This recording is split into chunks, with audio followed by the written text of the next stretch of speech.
Welcome to Talking with Tech. My name is Chris Bouguet, and I'm here with Rachel Madel. How's it going, Rachel? It's good, Chris. I'm back and ready to work on a Monday. This is our first recordings from our winter break. We took a week off from the podcast, didn't release an episode, and now we're back recording what we call banters before playing the interviews. So how was winter break? What kind of exciting things happened for you? It was amazing. It takes you stepping away from work for 2 weeks to realize, wow, like I really needed this break. And of course now it's like hard to get back into the swing of things, but I was back in Pennsylvania. It was awesome. I saw my family, my friends, and I got to meet someone incredibly special for the first time. Yeah, I did too. Do you know who that was? Who was it, Chris? Who was it? That was you, Rachel. We got to meet each other. We did a very brief Facebook Live just to, so if you missed that, it's over on the Facebook group. Go check it out. But yeah, we got to actually meet face to face for the first time. Give each other a big hug, you know? I know. So many people were shocked that we had never met before. Yeah. I was shocked too. I'm like, listen, I know it's crazy. So it was you, me, and my wife, and we had some nachos together, and we chatted about the podcast and each other's lives and just kind of hung out for a little bit.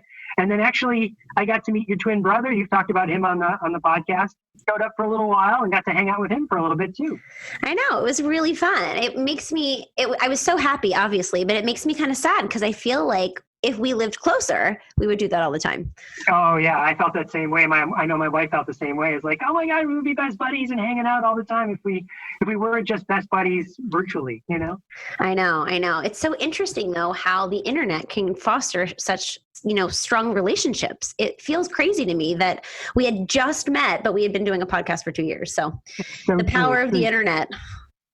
You slid into the booth right at the restaurant, and I was thinking, this is the first time we're meeting. Like that's her in real life, But it didn't feel that way. Like that felt weird because it just felt like we've been friends for so long, I know. It was great. I had so much fun, and thank you again. So for our listeners, Chris gave me an amazing package of Christmas gifts, and they're all Virginia based. So I wish I was wearing my Virginia socks right now. Now, we did talk a little bit of business, but it's probably too early just to tease it a little bit. You and I did sit for a while and kind of plot out some plans for the podcast, some goals that we really wanted to achieve, some future directions we want the podcast to go. So we did do a little work. It wasn't all just fun and games and party time. I remember there was a time there where my wife kind of just huddled off into the corner and ate her nachos by herself and watched the game that was happening while you and I slipped into work mode for a little bit. But it wasn't too long. Yeah, we have some really exciting things in store for 2020, and I'm just like really excited because this podcast has grown significantly over the last 2 years, and we have a lot of really great things coming your way. So again, it's a little too soon to say everything, but keep your eyes out for some new stuff coming for Talking with Tech in 2020. Absolutely. Now, so what about the rest of the break? So we had that great time meeting each other and hanging out, and then what else did you do? I have to tell you, I had the most LA Sunday ever yesterday. It was. Okay, what happened? It was so fun. So I have a friend who is a producer and a director, which is very common when you're in Los Angeles to meet people who work in the industry because obviously we have Hollywood and actors and directors and producers and musicians and all these really cool people. So he is part of the Directors Guild and the Producers Guild. And so this time of year is called award season because all of the awards are happening. And so because of that, he oftentimes gets invited to these very fancy events. And sometimes it invites me to come along because all of the people who are in these movies, they want their movie to be nominated for an award. They want their movie to win an award. And so they have these like very exclusive private parties. So yesterday, and I didn't even know what I was getting myself into, to be honest, because oftentimes my friend will just ask me like, oh, do you want to come see the screening of this movie? And oftentimes it's cool because they'll have a producer or a director there to like answer questions after the film. So I rolled out of bed. It was like 10 in the morning and I went to this party in the Hollywood Hills to this amazing house. I thought I was going to a movie theater. I wasn't. I was going to this amazing house. And it was a private screening of Uncut Gems, which is Adam Sandler's new movie. And it was awesome because one, the house was the most unreal house that you could ever imagine. For those of you who are followers of my Instagram, you should definitely go to my Instagram. There's a backstage tab, and you can see the beautiful house that I was in. And then after the movie, I was able to meet Adam Sandler, which was so crazy. That's great. That is so great. So tell us about that. What was that like? So what's crazy about it is that I actually told a joke and he laughed at it, which is like the coolest thing ever. So I was standing there and someone in front of me or nearby was playing with their phone. And I think I was only half paying attention, but I think they were trying to take a photo. And Adam said something like, "Oh, like, are you swiping?" And I heard the word swiping and I just came out of me this joke. I was like, "Oh, like his Bumble is so hot right now." Bumble as in an online dating app. And he laughed and he was like, "Oh, like the one with the jokes." And then I introduced myself and I was like, "I'm Rachel." And my friend, who was with me introduced himself and had some connections to talk about because of past films he's done with people that Adam's worked with. And so it was really, really cool. And then like he put his arm around me, we took a photo, and it was the best day ever.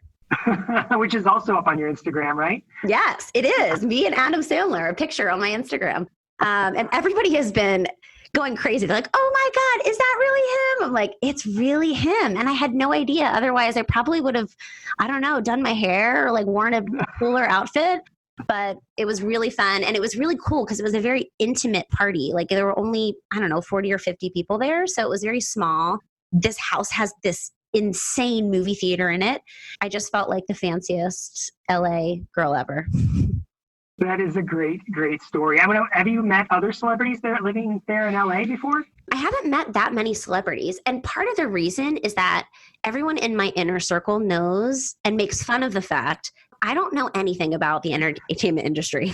I don't know who's who. I could see a celebrity. They could be sitting right next to me and I would have no idea who they are. I'm just not in touch with that, that world. Yeah. Oh, yeah. Which is interesting because I'm in the middle of that world and everybody knows about these things, especially in Los Angeles, because you could be at a coffee shop sitting right next to an actor or a musician. And so I probably have had a lot of interactions or at least sightings of celebrities, but I just haven't noticed. I haven't noticed it. Yeah. So, which I feel like is interesting because when I go to these parties where everyone's in the industry, I always get self-conscious because one, I'm not in the industry, right? Like I'm a speech therapist. But actually I think that is attractive to a lot of people because it's different. Like I go to these parties and they're like, "Oh, wow, like you are a speech therapist. You work with kids with autism. You work with technology. That's so cool."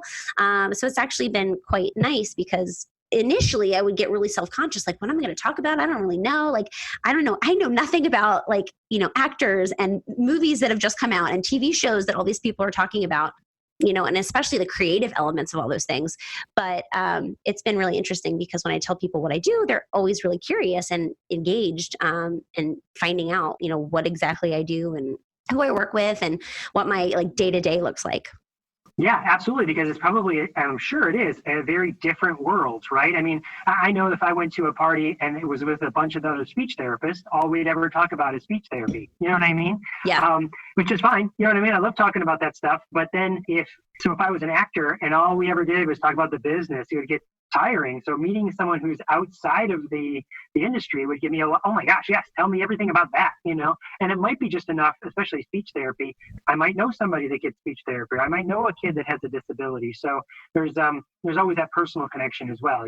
My sister has a kid or my nephew or my niece or my cousin or somebody, there's always some sort of connection. I know it's interesting when you go to a networking event and you have to kind of either talk about yourself or talk about something, right? Like it's hard to go to these events and just spark conversation with someone that's authentic and genuine and interesting, and I think that younger me was always intimidated by situations like that. And now I just realize like, I'm just going to be myself. I'm going to be myself. And some people are going to love that and some people aren't going to like it. But you know what? All I can do is just be genuine and authentic.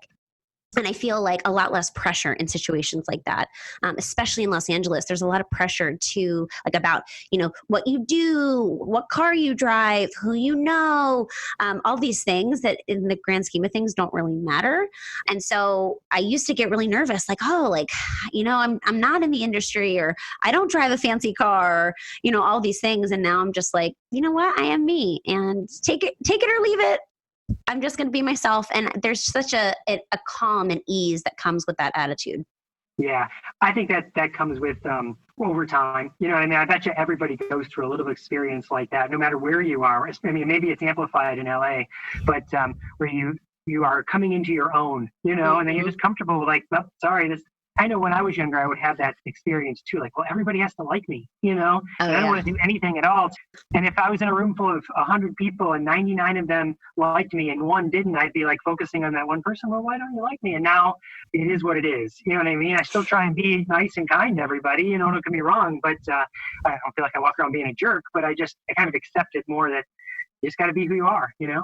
I think that it reminds me of our speaking events at conferences, because I think that, you know, you can get 99 glowing reviews and it's the one person that had something negative to say that you focus on, right? You're like, oh, why did this person say that? And you just, you know, I used to spend a lot of time focusing on that one person. And don't get me wrong, there's value in the negative feedback, right? There's value in the criticism because it can help open your eyes to something you didn't see, you know, change your perspective potentially. You know, you might be able to revise the way that you're doing something so that it's more accessible to the people who had, you know, critical things to say about it.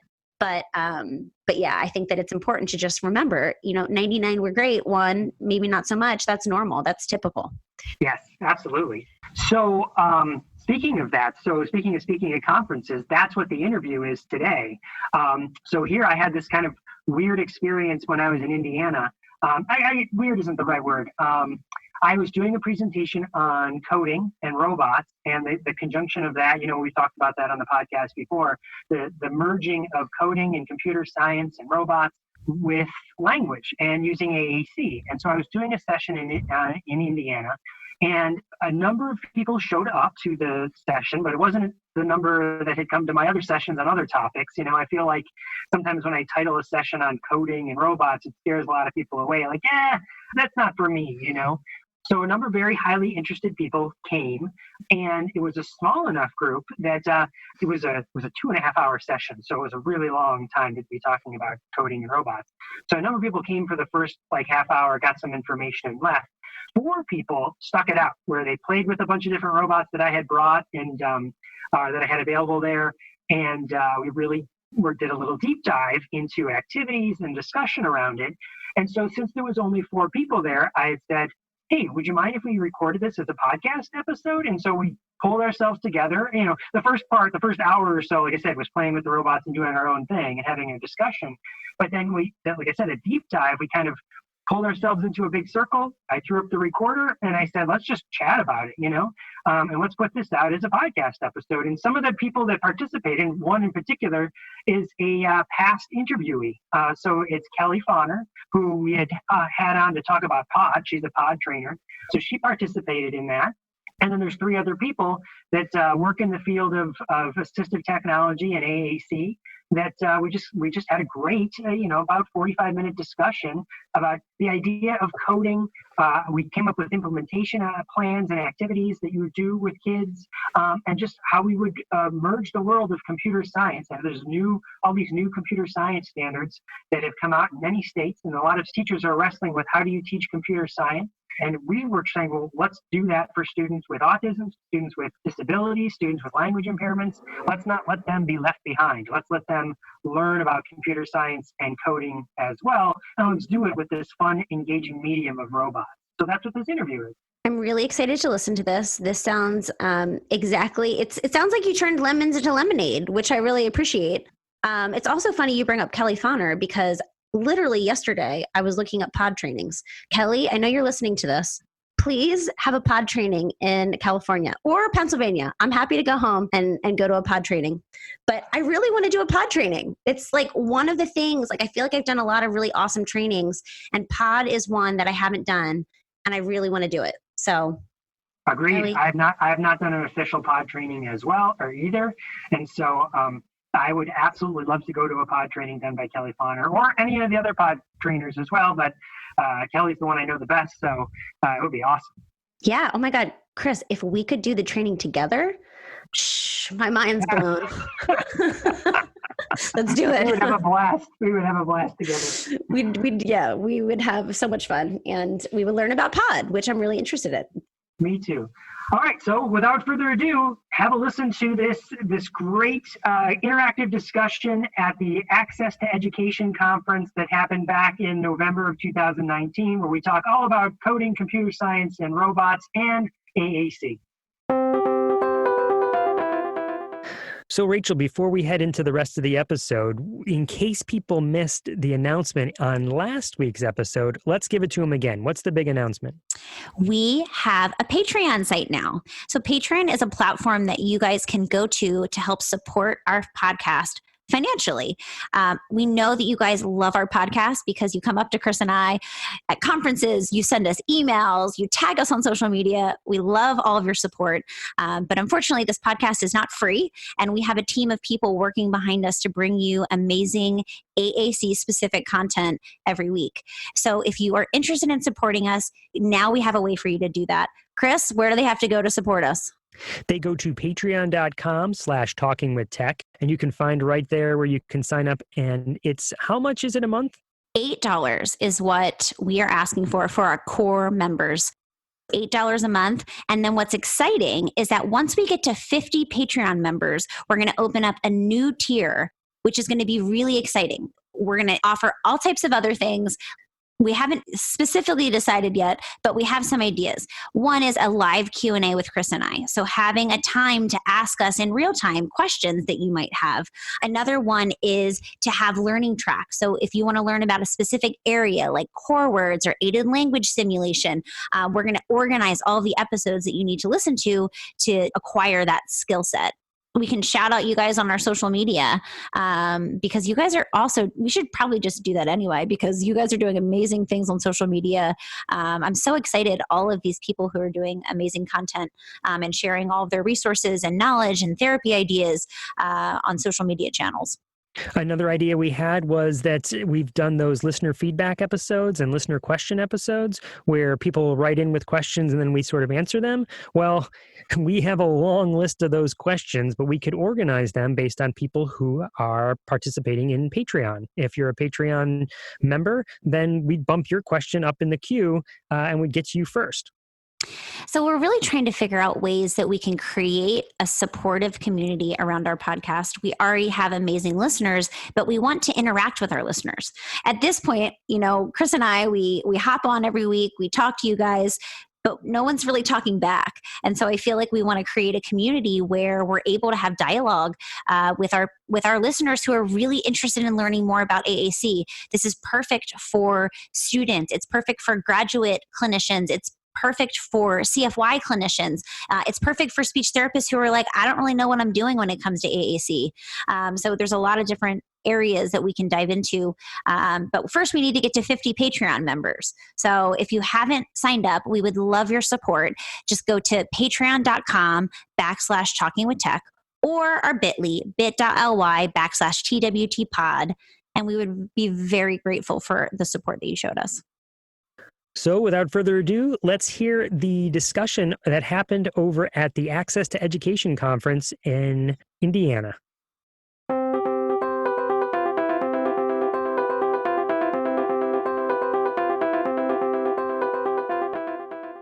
Welcome to Talking with Tech. My name is Chris Bouguet, and I'm here at the Patents Conference, although it's not really called Patents anymore. It's called Access to Education, right?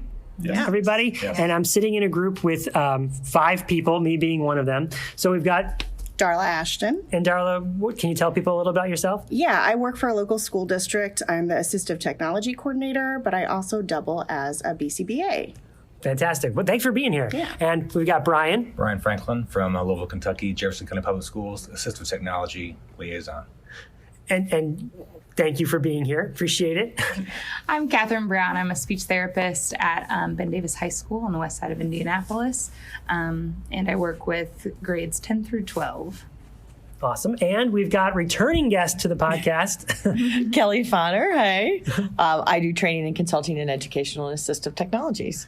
Awesome. And so we pulled ourselves together in an impromptu recording session for this podcast because, yeah, of course, the air conditioning just kicked on at this conference because there was more people, but they left, and now there's the five of us sitting here talking about robots, coding, and AAC, and the convergence of those sort of three things. And the experience you just got to have is I brought a Dash robot from the company Wonder Workshop, so you got to play with a little bit of that robot and the coding that goes with it. We brought up code.org, which is a website that has some different, again, free coding activities. The one that we've been playing with is the Star Wars one. You get to drive BB-8 around, right, and give it commands. And then the other one, the other robot that we got to play with is the Ozobot, which is a little bit different in that it is one that you draw on paper, and it has a little sensor, and it reads what you've drawn. Not out loud, it kind of follows the path. So if you draw a black line and put this robot down, it'll follow that black line. It tries to, anyway, supposedly. If you do it the right way. And the version we have here, I didn't bring those. I got them from Patton's, which is in Indiana. They have a little lending library, or maybe actually a large lending library. As a little is not the right way to describe it. And so they let us borrow the robots. So just in general, I'm going to open up to you. What's your impression of them? What are your thoughts about each one of those? And we'll just have the conversation from there. I think I'm going to put in my request immediately to Patton's to try to get some of these into some of our buildings pretty soon.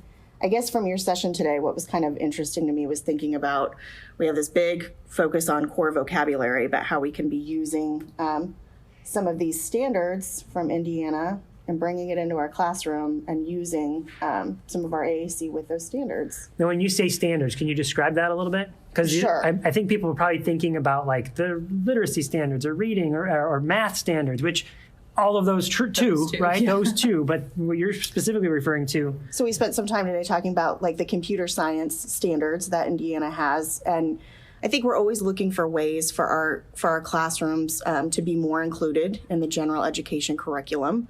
And I certainly know of gen ed classrooms that are going into the computer lab and that are working on coding. I don't think, I know I would not have probably thought about of a way to incorporate some of our nonverbal students into that environment, into those curriculum standards. So this is definitely a way that has me thinking a little bit differently.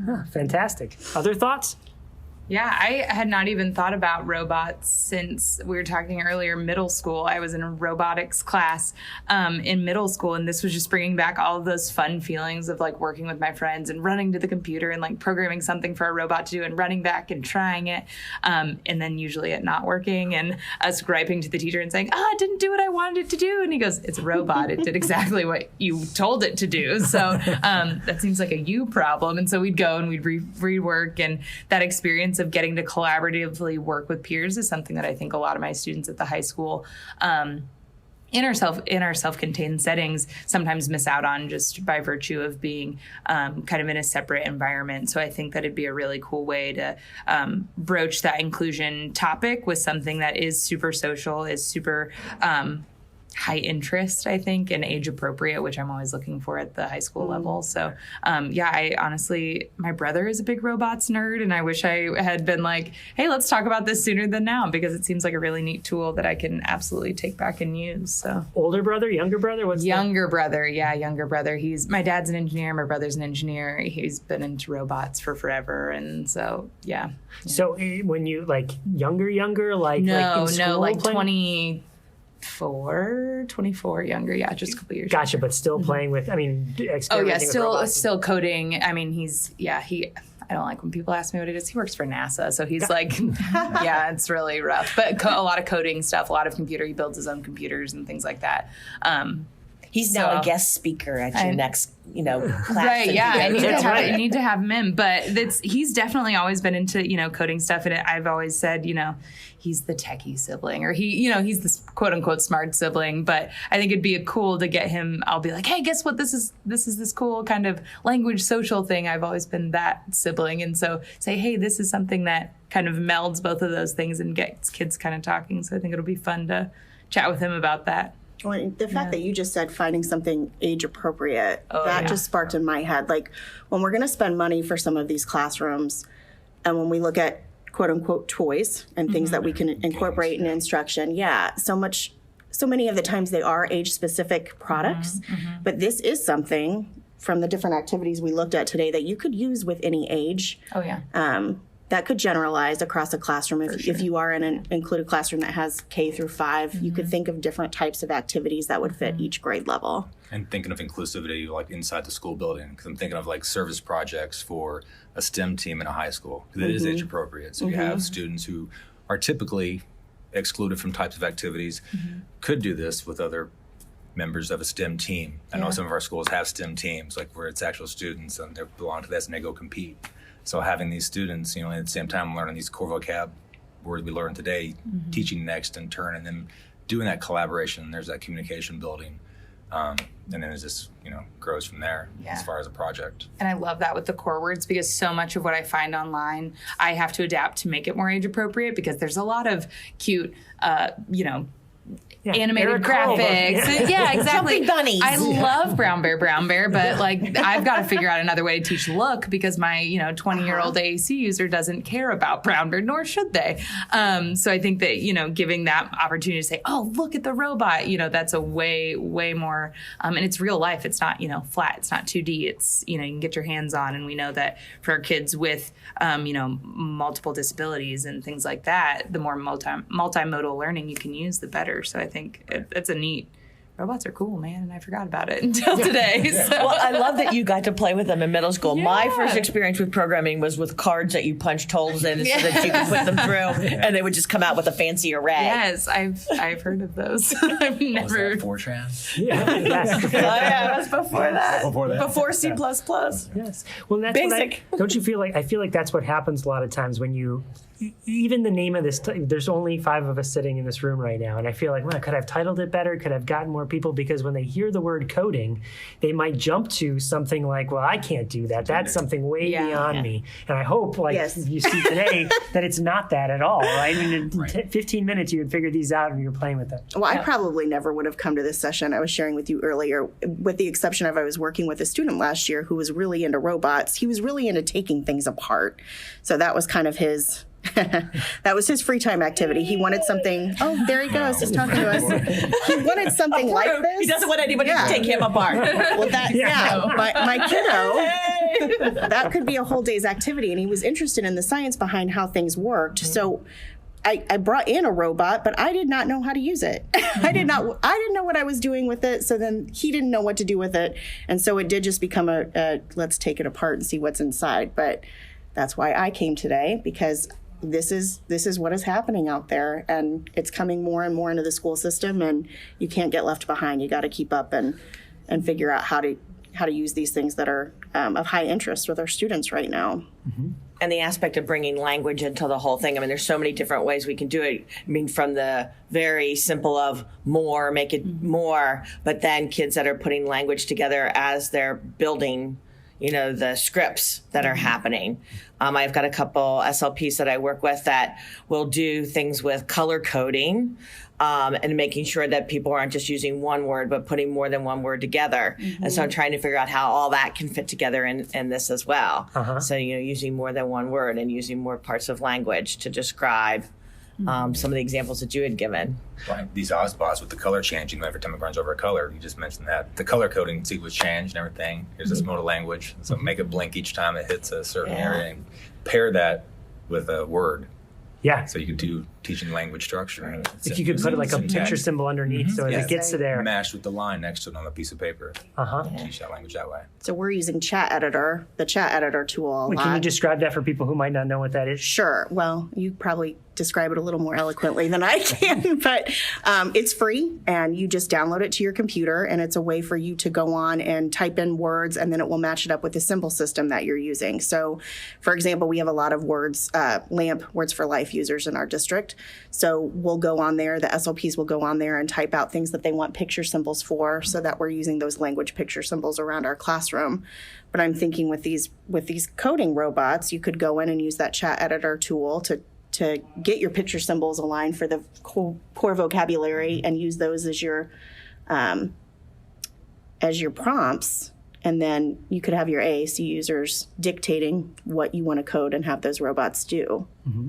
I mean, you could go even to like the switch, if they're using switches, or if they're using, even just symbolic, like picture representation, as opposed to like high-tech systems. You can have, a couple of your options, and you can have that student pick, this is where the direction that the robot's going, or that errorless learning. You could just be playing in that kind of, it ties in errorless learning, it ties in literacy skills, it ties in writing skills, because if we could then go and put those on the board, and we're going to write the code on the board, and maybe you have a gen ed peer, or you have a paraprofessional, or you have somebody else in the classroom. If all of our classes are cross-categorical, so we have students who are beginning level communicators in a class, with a kid who hi, Miss Brown, how's it going? What did you do this weekend? Who's, doing that kind of thing, very social, just maybe has some difficulties academically or cognitively. So that person could be kind of running the robot as, some of our other students. And then that gets, again, into that SEL, and it's very multi-layered. Yeah, the social emotional learning. And as I'm kind of thinking through it, I'm like, oh, there's so many things we could do, which is awesome. It really is. You I just need one. You just hit on the switches piece, and I was thinking, well, I've got so many kids that are learning powered mobility, but we know the best way for them to learn it is to move themselves in space. But here's another way too. We're working on barriers and moving around barriers, and giving them a 2D experience of what they're going to be doing in 3D as well. So it's just another piece of that. Yeah, that's great. Like move BB-8 in code.org, like move it 2 spaces so we can turn the corner. Which way are we going? We're turning right. We're teaching that core vocabulary. Yeah. Also numbers, math, 2 spaces. Yeah. There you go. And the other part too with it is where I'm often working with kids that we're doing the every move counts, or the first things first preference assessments with. Can you describe those a little bit again? So those are evaluative tools that look at kids with complex communication needs. So they have a variety of needs, and often people don't know what it is that they prefer. And so to even be able to say, I want more, because people don't know what that might be about. And so the Every Move Counts, you could look it up on the web, with Jane Corson and Terry Foss and gang, take you through an assessment process where you look at presenting visual items, presenting auditory items, presenting tactual items, vestibular. I'm trying to figure out how we would get the olfactory out of here. And the tasting, although I do have kids that like to lick things. But at least you could get 3 of those good sensory groups out of here and use it as one of those things that somebody might be preferred. And then going back to your age appropriate piece, or non-preferred, because if they're watching this and you're watching the student, how they're reacting to this, if they're doing the pull away, the jerk back, the hands back, then that's showing you that's their way of communicating. I don't like that. Or if they're if they're really excited about it and they're smiling, okay, I think that this is something that we like, so that's the response that we're looking for when we like something. That Every Move Counts. That's been a good tool. But I definitely, you can loop that in. It's super motivating and age appropriate. It's not a hopping frog that jumps across, and I love that, because when you think about in the school system, talking about FBAs, and so much of that is going back and looking at your highly preferred items. Yeah. So many of those items just get carried over from year to year. What little Billy liked this when he was in kindergarten, so little Billy still must like this when he's in 3rd grade or 4th grade. Right. And giving that variety of changing that up. Yeah, looking at the properties of the thing that they're interested in, not the actual item. Yeah, very cool. Yeah. Something that struck me that you said a couple sentences back was the idea of expanding the length of utterance. And so something, meaning you've got kids that are using one word, maybe they're at 1-word level and they're only using 1 word, and to try to make that more visual. And I feel like the block coding does that. Like, okay, we're gonna bring this 1 block over, and look, it does this 1 thing. But if I bring another block over, look, it does 2 things and 3 things, and making it a very visual and tactile experience where you're dragging things over. Now let's relate that to the words you're using. Where you can start with go, make it go, starting to, again, staying in your core vocab. And then add in a little fringe, because we all love a little fringe to be able to name the robot. Yeah, for sure. Yes. Go right, move right, go down. Yeah, that's something else we touched on, but I want to make sure we say it explicitly. When you were talking about the power mobility, it's really about making a relationship, like Brian, you had mentioned the blocks moving to. So someone who's learning power mobility might move forward this amount of, and that's what BB-8's doing. Vestibular spatial awareness, even being in being in a chair, you have to know how far you're supposed to go down the hallway before you turn right. So, Yeah. Can we talk a little bit about the peers, and maybe not just the benefits to a user of AAC, but the benefits of peers working in, when you were talking about the STEM groups, what we might think that might be? Well, peer-mediated instruction is one of our evidence-based practices for students on the spectrum. So I think that's probably a very underutilized EBP that we're using in our classrooms. And this certainly opens the door for letting those typical peers come in and deliver that instruction. Mm-hmm.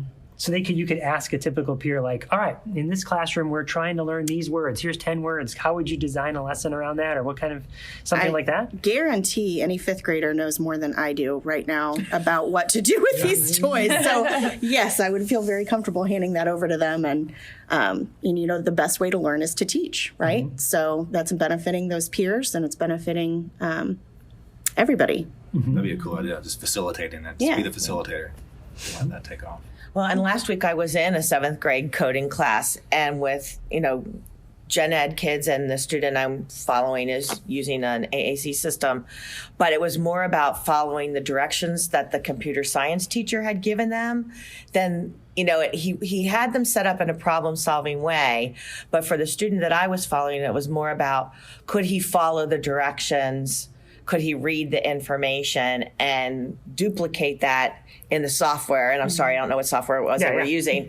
And eventually they would turn a light on, where I just see this with, actual animated things moving around. Maybe they're building to that in that class. I don't know, because I was only there for one day.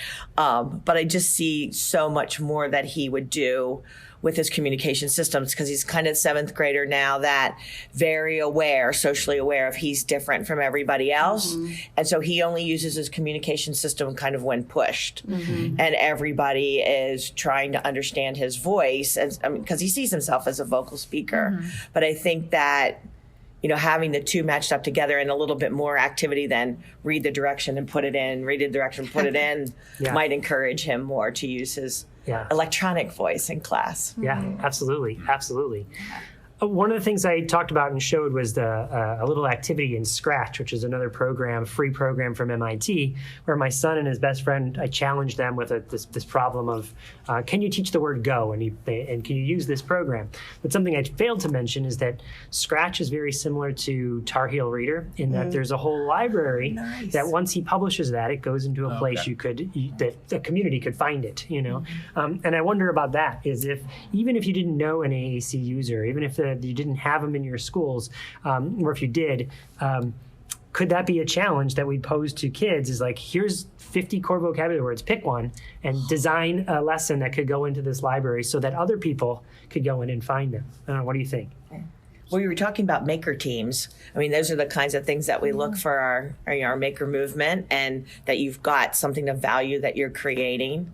I see a really nice match with that. Yeah, and then they learn to they're contributing back to their community. Bill Binko, are you listening? And in our district, we have this thing, it's being picked up around the country as kind of like a news piece. We have this thing called the Backpack for Learning Skills. And it's based on a lot of that, collaborative learner, I'm a good citizen. And so students in certain grades have to make defenses of that piece. And I'm thinking of students who we struggle, and I know our teachers struggle with getting a good backpack, putting my backpack in quotes. It's a digital backpack that lives in their Google Drive for every student. I'm thinking of that digital piece being uploaded into that drive, and then they can defend that they were, that relates back to the computer science standards, at the same time holding hands with citizenship and collaborative learner with peers. Yeah, it's like a portfolio. It's like a digital portfolio that each student has to collect every year, and then they have to defend it in their 5th, 8th, and senior years. Yeah. And I think that's in the Wisconsin standards I was looking up too. It makes a lot of sense. Brian, we were talking at lunch before all of this, and you had mentioned, I said, we're going to talk about code.org, and you had said something about your district about it, and I had heard this before, so I think it's kind of important to talk about it. And I know, Kelly, you're doing a presentation, or did you already do it, about privacy? Yes, right? That's tomorrow. So let's have that conversation. Combo, yes. Yeah. So yes, earlier I was talking about code.org. And I went to a training this year that our district had hosted some of the people from code.org, different organizations. And we have one in our district, actually. But the funny thing is, it's actually Not blocked as an internet site, so teachers and STEM teachers are using it, computer lab teachers, so on, but it's actually not allowed for collecting student information. So you're not allowed to log students in and use the thing. So you have to pay attention for the COPPA FERPA policies on a certain piece of software and make your IT department aware. So ours is aware, and it's basically got a color code of red line in our software approval process that keeps it and makes everybody aware to not sign students in. Yeah, because there is a sign button, and it could collect information. And what I showed today, you could do the Star Wars thing that we were talking about. Right. You can do without having to sign in, so you can still experience it, but you'd want to be careful not to do that. Do you have anything to say? Yeah. Well, because you have, I don't do the whole presentation. Well, and Darla's been a part of this discussion before and other things that Mike Murata and groups, we've talked about that on AT Chat. But always looking at those major ages of 13, 18, what you can and can't use. Whenever anybody, mentions the word, it's free. Yes. Like don't let all the stars go off before you look into it. Yes. I think school districts are becoming more and more aware. They have committees or teams that are looking at that. Yeah, very aware. It becomes frustrating almost sometimes. Yeah. Did you have anything to add, Darla? Or? Oh, I was just thinking about how many times this year alone I've gotten an email that said there's been a data breach over some random tool that I've signed up for the year. And I'm having to update my password like every month now, but just because going back years, right? If I think back 5 years ago when I was signing up for anything free that came my way and probably using the same password for everything. And we're getting better. Like we know better now, so we do better now. Yeah. Can I have I know I'm keeping you, but so can I just throw out one other piece to talk about this? So one of the things that we experimented with today, the Ozobots, you need some fine motor skills to turn that on, right? The Blockly app that we were using to control the dash, you need fine motor skills to drag things around. And so there's one to drag the puzzle pieces around, right? Even if you're doing the code.org on a touchscreen, you're dragging puzzle pieces around. And we're talking about kids using their language. You could say, you could command someone else to drag it around, but still not quite as fun as you dragging around. It's a different experience than doing it yourself. So, people working in assistive technology. I do know that there's up in Canada, there's a group that is working on adaptive controllers, specifically for this, so that you can have alternative input methodologies or modalities. But just what are your thoughts about that in general, about accessing the tools? Well, I work with OTs a lot, so I mean that was the whole other side I was thinking about. How are we going to get kids to draw those lines? Or the communication side of me is then I instruct my buddy to draw the line and what color and what we're going to do. But then the OT side is, okay, what are the adaptions that we could do with this, and how can we get kids to use different kinds of electronic joysticks and different kinds of switches to move those little blocks around, not just to move the robot, around on the screen in the one program, but then to actually put the code together. And we're always looking for things that are fun, just like in communication. We're looking for things that are fun and motivating while we're working on adapted access. And this could be that. Oh, yeah. I mean, the one on the iPad, we can, create. iOS 13, my mind's leaping right now to the new mouse control built into iOS 13. So that, I don't know, that should work, actually. Yeah. Can you describe that? Because I bet you a lot of people don't know the new update to iOS 13. So in iOS 13, some adaptive in the accessibility section that's newly has its own place on the settings area. Mouse control allows you to hook any kind of adapted mouse that we just kind of discussing for a student using. Match that across generalization. Sorry, my brain's moving both ways. also teaching wheelchair control. But then there's a lot of Bluetooth mice coming out where you don't have to be actually plugged into the iPad, and so it allows for all that and dwell time and clicking. Because I know we were playing with that the other day in our office. And if I'm on my laptop, I can be doing eye gaze. Yes. Moving things around. Controlling things with your eyes.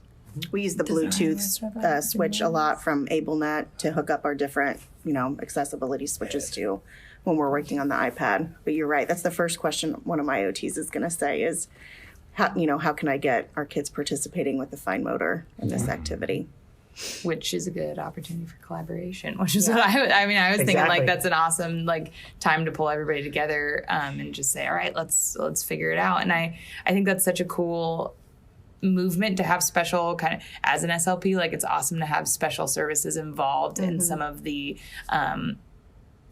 some of the kind of more inclusive, more whole school kind of aspects, because I feel like sometimes we get pushed in this little bubble that we work with 100 kids that are on our caseload, or 50 kids in a perfect world that are on our caseload. But it gives an opportunity for us to kind of step outside of those sort of traditional roles and kind of work together to provide access for something that the whole school is working on. Yeah, if other kids can access it, then we Right. should do this. Just like reading, writing, and other things, then why not this too, right? Mm-hmm. Well, don't you feel like when you take the time to really brainstorm on one student and their accessibility needs, it pivots all of a sudden to all these other students that you're working with, maybe not in that classroom, but there's value in focusing heavily on one student because it's easy to take a lot of that and into other classrooms. For sure, because if so-and-so can use it, then this person can use it, and we can try it out for this person. We can add this little piece for this kid. So yeah, that's a good point. Yeah, I've seen that time and time again. Yeah. Something that starts with a person with a disability, again, blossoms to something that's just good for everybody. Yeah.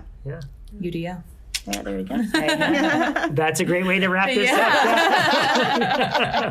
Well, thank you everybody for taking your time and this impromptu recording of the podcast. Really appreciate it. I know I got a lot of it. I hope you all did too. Yeah, absolutely. Yeah, thank you. Thank you.